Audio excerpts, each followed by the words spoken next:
Bonjour, dans cette vidéo, on s'attaque au DNB qui est tombé le 14 décembre 2020. C'est le DNB de la Nouvelle-Calédonie. Donc, si tu n'as pas encore fait cet exercice, je te conseille de mettre la vidéo en pause et répondre aux questions et ensuite regarder la vidéo. Donc, il y a 6 questions. J'aborderai dans cette vidéo également l'utilisation de la calculatrice qui peut vraiment vous aider à vérifier vos résultats numériques en général au brevet, hein. Donc c'est une grande utilité, les calculatrices, surtout pour les élèves, qui ont des difficultés, de calcul. Alors, exercice 1, donc c'est un QCM, on ne vous demande pas de justifier, mais je justifierai toutes les réponses à chaque fois, histoire de rappeler quelques notions et quelques points importants du cours, vu au cycle 4. Alors, première proposition, donc on vous demande de donner le résultat d'un calcul fractionnaire. Donc 5 tiers moins 1 tiers fois 3 demi, est-ce que c'est égal à 2 tiers, 2 ou 7 sixièmes? Alors, du coup, je vais développer ce calcul à droite. Donc 5 tiers moins 1 tiers fois 3 demi. Alors ici, on n'oublie pas la priorité, hein, donc la multiplication est toujours prioritaire. Elle passe avant la soustraction et on a une simplification ici. Donc on pourra simplifier par 3. Donc l'écriture devient 5 tiers moins 1 demi. Alors, on passe au même dénominateur qui est un 6 ici, donc je vais multiplier par 2 ici et par 3 ici, en haut et en bas, donc au niveau du numérateur et au niveau du dénominateur. Donc 5 fois 2, ça fait 10, 10 sixièmes. 3 fois 2, 6, et puis 1 fois 3, c'est 3, et 2 fois 3, c'est 6. Donc 10 sixièmes moins 3 sixièmes, donc 10 moins 3 sur 6. Voici la réponse. Alors, pareil, donc ici, je peux vérifier mes calculs à l'aide de la calculatrice. C'est un exercice euh, sympa. Alors, on va passer à la calculatrice. Donc, la calculatrice, donc je vous présente ici la TI Collège Plus. C'est la Texas Instruments qui, euh, qui est très facile d'utilisation. La Casio également, hein, la Casio Collège Plus aussi peut faire l'affaire. Alors, donc au niveau fractionnaire, quand je veux saisir une fraction, ben, je vais cliquer sur ND, là, numérateur, dénominateur. Donc mon numérateur, c'est 5 tiers.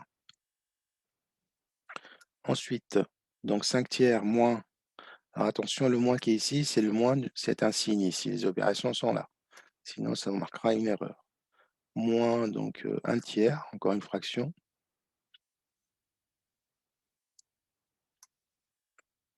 1 tiers multiplié par 3 demi. 3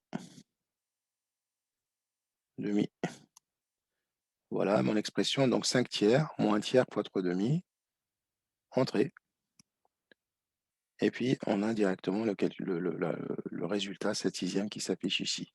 Alors, si je veux passer au mode en écriture décimale, donc 7 sixièmes, si je veux voir son écriture décimale, ben, vous cliquez sur les flèches ici. Donc, on voit bien qu'il n'a pas une écriture décimale finie. Donc, ça, c'est un arrondi. Donc, c'est environ 1,17 si j'arrondis à 2 dixièmes, à 10 moins 2. Voilà, on revient au sujet. Alors, l'écriture scientifique de 245 fois 10 à la puissance moins 5 est égale. Alors, je vous rappelle qu'une écriture scientifique, elle doit s'écrire sous la forme de A fois 10 à la puissance n, et A doit être compris entre 0 et 10. Il peut être égal à 0, par contre, il doit être strictement inférieur à 10. Alors, donc du coup, si je pars de 245 fois 10 à la puissance moins 5, je dois absolument, dans 245, me débrouiller pour sortir un nombre décimal inférieur à 10. je n'ai pas trop le choix, ça sera 2,45. Or, 2,45 alors que moi j'avais 245, donc je dois le multiplier par 10 au carré pour le ramener à 245. Donc ce que j'ai encadré ici, je l'ai remplacé par 2,45 fois 10 au carré. Et j'oublie pas la multiplication par moins 5, par 10 à la puissance moins 5, pardon. Donc 2,45, ce qui me fait 2,45 fois 10 au carré, fois 10 à la puissance moins 5. Et ça va me donner 10 à la puissance 2 plus moins 5, c'est-à-dire 10 à la puissance moins 3. Donc le résultat ici, c'est 2,45 fois 10 à la puissance moins 3. Alors pareil, on peut aller vérifier le calcul à la calculatrice. Alors du coup, je vais écrire d'abord mon écriture, c'est 245 fois 10 à la puissance, donc l'exposant ici, c'est ici, exposant, donc moins 5. Le moins du signe égale, entrée. Donc là, il me l'a marqué en écriture décimale, sauf que moi, je cherche une écriture scientifique. Alors, pour le trouver, le mettre en écriture scientifique, il va falloir aller chercher seconde A fois 10 à la puissance n, c'est ça l'écriture scientifique, et on clique sur Entrée. Et là, ça vous met ça en écriture scientifique. Donc, je répète, pour aller chercher l'écriture scientifique, il faudra activer alors, le A fois 10 à la puissance n, est ici, ce qui correspond à l'écriture scientifique attendue. Et donc, on retrouve bien notre résultat, 2,45 fois 10 à la puissance moins 3. C'est ce qu'on a trouvé ici. Donc, voilà pour la deuxième question. Alors, pour la troisième question, on donne les durées en minutes entre les différents arrêts d'une ligne de bus, 3, 2, 4, 3, 7, 9 et 7 minutes, et on vous demande de chercher la durée moyenne. Alors, quand on dit durée moyenne, ça veut dire qu'on est en train de chercher à calculer la moyenne, qu'on symbolise souvent par X bar. Alors, je vous rappelle la formule de la moyenne, c'est la somme de toutes les valeurs divisée par l'effectif total.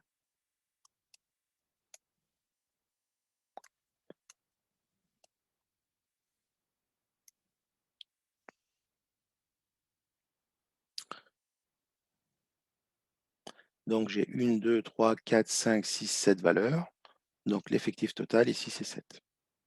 Alors, si vous faites le calcul, vous allez trouver 35, la somme des valeurs, divisé par 7, ce qui va nous donner 5. Donc, la durée moyenne de ces trajets est de 5 minutes. La deuxième question, c'est la durée médiane. Alors, la médiane, c'est la valeur qui va partager ou départager la série en deux groupes de même effectif. On aura 50% des durées qui vont être inférieures à la médiane et 50% qui auront des valeurs supérieures à la médiane. Donc, première chose à faire, il va falloir déjà d'abord ordonner les valeurs, c'est-à-dire les mettre dans l'ordre croissant ou décroissant. Donc, moi, je vais opter pour l'ordre croissant, c'est l'ordre le plus naturel. Plus petite valeur, c'est 2. Ensuite, 3. Ensuite, 3. 4. Ensuite, 7. 7. Et la dernière valeur, c'est 9. Donc, j'ai bien sûr 7 valeurs. Donc, cette valeur, la valeur médiane, c'est 7 plus 1 sur 2, c'est la valeur qui correspond au quatrième rang. Mais là, on n'a pas besoin de chercher à calculer, hein. On voit bien que le 4 ici, il découpe la série en deux groupes de même effectif. Donc la médiane de ma série, c'est 4. 50% des valeurs sont inférieures à 4 et 50% sont supérieures à 4. On passe à la question 8. Un jeu de 32 cartes comporte 4 rois. Question 5, pardon. Ici, c'était la question 4. Donc, alors, attendez, j'ai pas entouré. Donc, du coup, ici, c'était 4 minutes. Un jeu de 32 cartes comporte 4 rois. On tire au hasard une carte du jeu. Quelle est la probabilité d'obtenir un roi? Question classique. Donc, la probabilité d'obtenir un roi, ça sera égal, notre formule, le nombre de cas ou de possibilités, nombre de cas favorables sur le nombre de cas, le nombre total de possibilités. Alors, le nombre total, bien, bah, c'est 32 cartes. Hein. J'ai 32 cartes. Alors, combien j'ai d'as? 4. Donc, 4, j'ai 4 chances sur 32 de tomber sur un roi. Alors, celle-là, on peut la simplifier, cette fraction. C'est-à-dire 1, je divise par 4. Au niveau du numérateur, ça me donne 1. Et au niveau du dénominateur. Alors, je reviens à l'utilisation de la calculatrice pour aborder la question 4 et puis aborder la question de la simplification d'une fraction. Alors, comment simplifier une fraction à la calculatrice? Alors, d'abord, je vais écrire ma fraction. Donc, c'était 4, la dernière, donc 4 sur 32. Voilà. Et je vais cliquer sur simplifier, tout simplement. Alors, il me fait une première simplification en divisant par 2. Donc 4 divisé par 2, c'est 2. 32 divisé par 2, c'est 16. 2 16e. Je continue à regarder, puisqu'il y a une flèche en dessous. Alors, vous faites entrer, vous descendez par la flèche, pardon. Alors, pourquoi? Je continue. Je simplifie à nouveau. Alors, je vais écrire simplifier. Voilà. Et là, on me dit, j'ai encore simplifié par 2. Calculatrice a divisé par 2 le numérateur, ce qui donne 1. Le dénominateur qui donne 8. 16 divisé par 2, c'est 8. Alors moi, j'ai simplifié d'un coup, j'ai divisé par 8 les deux coups. Donc voilà. Donc il n'y a plus de flèche, donc il n'y a plus de simplification possible. La fraction simplifiée est égale à 1/8. Donc c'est très pratique. Hein, je refais. Hein, donc cliquez sur la fraction, par exemple 4 huitièmes. Je sais que 4 huitièmes, c'est 1/2. Vous cliquez sur simplifier. Elle vous fait une première simplification de quart en disant que on a factorisé le facteur, en fait, on a divisé par le facteur 2. Alors ensuite, je reclique sur simplifier, et puis elle divise encore par 2, et on trouve 1/2, la fraction simplifiée. Donc celle-là, 1/2, c'est la fraction irréductible. On ne peut pas la réduire plus que ça. Bien, je reviens sur l'utilisation en mode statistique de la calculatrice pour calculer une moyenne et une médiane pour une série simple. Donc, je vais me baser sur la question des trajets de bus. Là. Donc, alors, on se met en mode statistique. Vous arrivez sur ce mode-là. Donc, vous avez la première liste L1. Donc, on saisit les valeurs. 3, 2, 4, 3, 7, 9 et 7. Voilà. Une fois qu'on a fini de saisir nos valeurs, on va passer en mode calcul. Donc, ça sera stat calcul. Seconde stat. Alors là, on propose ce que c'est un var ou deux vars, c'est-à-dire c'est une série statistique à une variable ou deux variables. Nous, ça sera, pour nous, c'est une seule variable, c'est le trajet, la durée du trajet. Alors, les données sont bien sur la liste 1, entrée. Les effectifs des valeurs, c'est bien 1, oui. Pour chaque valeur apparaît qu'une fois, entrée. Alors, si j'avais des effectifs différents de 1, je les aurais remplis dans la liste 2. Auquel cas, je me mettrais sur la liste L2. Mais moi, pour moi, là, c'est 1 pour tout le monde. Donc, entrée. Et là, il me dit, je suis prêt pour calculer. Le programme est déjà prêt. Allez, on va en donner l'autorisation. Alors, n grand N égale 7, c'est l'effectif total, en effet. X bar, c'est la moyenne. Donc, j'ai la moyenne de ma série. La médiane, c'est ce qu'on a trouvé, 4. Alors, ça, c'est le premier quartile qu'on ne voit pas. Donc, 25% des effectifs sont inférieurs à 3. Troisième quartile, c'était à 75% des valeurs sont inférieures à 7. On trouve l'étendue.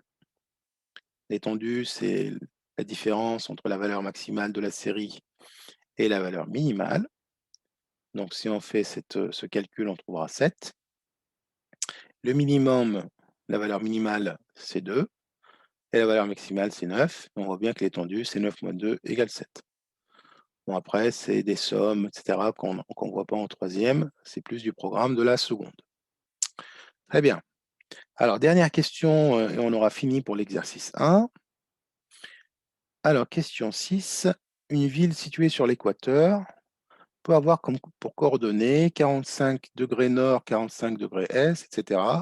Alors là, quand on est sur l'équateur, on sait que la latitude est égale à 0, puisque la référence, c'est l'équateur pour la latitude. Donc, on ne peut pas avoir 78, 45, on est forcément sur une latitude égale à 0. Donc, la réponse possible ici, pour une ville qui est située sur l'équateur, elle a forcément une latitude égale à 0. Et donc, la réponse, c'est la dernière que j'entoure ici. Voilà, et notre séquence est terminée. J'espère que cette vidéo aura été utile, ne serait-ce que pour l'utilisation de la calculatrice. Je vous remercie et je vous dis à très bientôt. Au revoir.